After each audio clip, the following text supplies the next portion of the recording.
Now let's get into your reading and see what's going on here. I'm going to start with the past because I think it's very pertinent to what's happening in the present and your opportunities in the future. So for the past, you received the Page of Cups and the Seven of Swords. Let's talk about the Seven of Swords first. Someone is stealing from you or doing something underhandedly behind your back. Some type of secrets maybe are going on in the backdrop. It's like somebody wants to win a game without playing fair and square. They would rather do underhanded things to win instead of lose and have dignity from loss. But you're diplomatic enough and wise enough to outsmart the sly fox, but you haven't been acting like that in the past because you received the Page of Cups. And he's very immature in his actions and his emotions. And normally he's a little too busy being depressed from unrequited love or falling head over heels in love. Love is his aim and fantasies are his game. And the spiritual world is his plane. He's an idealist, a sentimentalist, and an unrealistic dreamer. And he's usually wearing rose-colored glasses and not seeing things for what they really are. And maybe somebody is stealing from you, but when I see the Seven of Swords, it's normally somebody stealing your emotions. They're the emotional vampire that's sucking you dry. And then again, the Page of Cups can bring news and messages. But sometimes he's more of a gossiper and has an overactive imagination about how he assimilates things. Now down in the base of your spine for sourcing and urgings, you receive the Star and Temperance. Two major arcana cards. The Star is about hope and healing. Whatever happened with the Seven of Swords, and you overlooking things because you're a little too busy with your emotions with the Page of Cups, has made you now want to go into a healing mode. I think the Temperance has woke you up a little bit, and now you're looking at reality. And you're starting to moderate, where the Page of Cups was going off the chart. And the Star is more of the grounding force here. It's having you find your position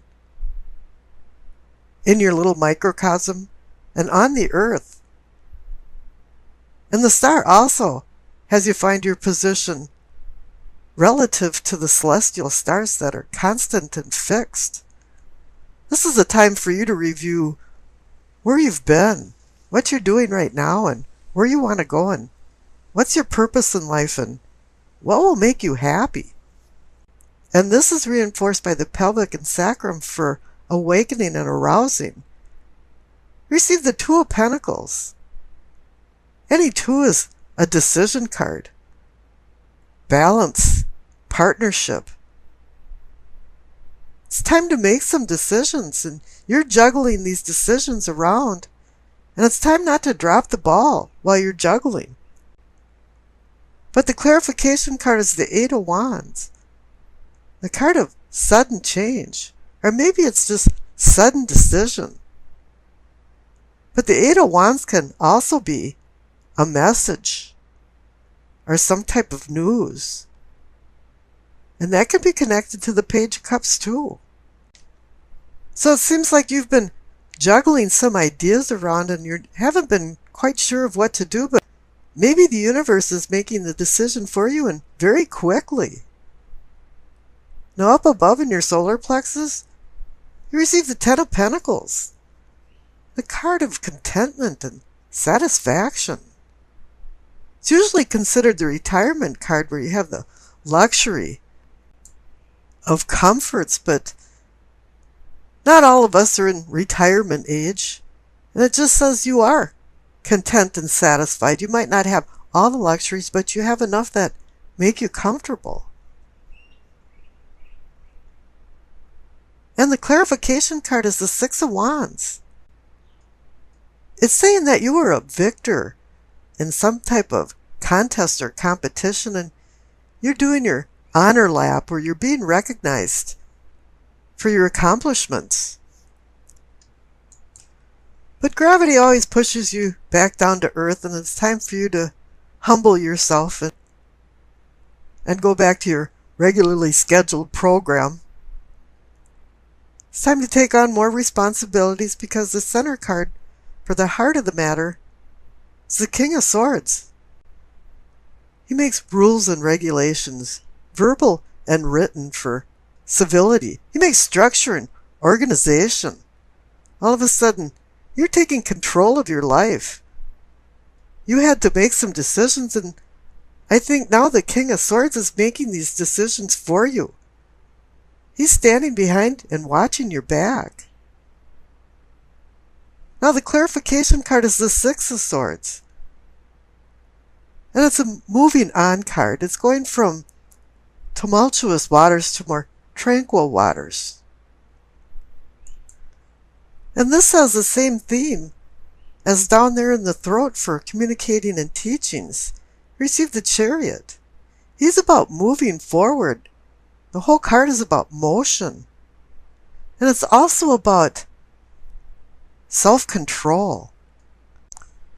The Chariot card has the military guise to it to remind you that it's about discipline and regulating your willpower. He wants you to be victorious and by overcoming your oppositions. It really is about opposing forces. The Hanson Roberts card really hit it on the nail when they put the yin and yang symbol on the front of his chariot. So it wants to remind you to have self-control versus lack of control. Don't get drawn into the Dr. Jekyll and Mr. Hyde syndrome, because all it's going to do is hinder your progress. But I don't know if that's the problem here, because the clarification card is the Nine of Cups, the wish card. And it's been coming up so often, and it's made me want to say, curiosity killed the cat, and everybody forgets the second line, and satisfaction brought him back.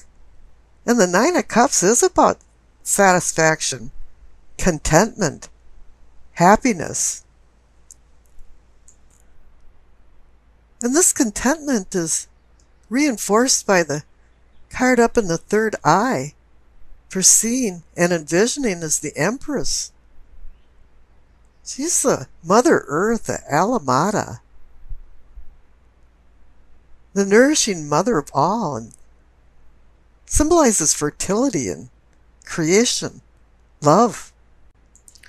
She's telling you to cultivate your conscious ideas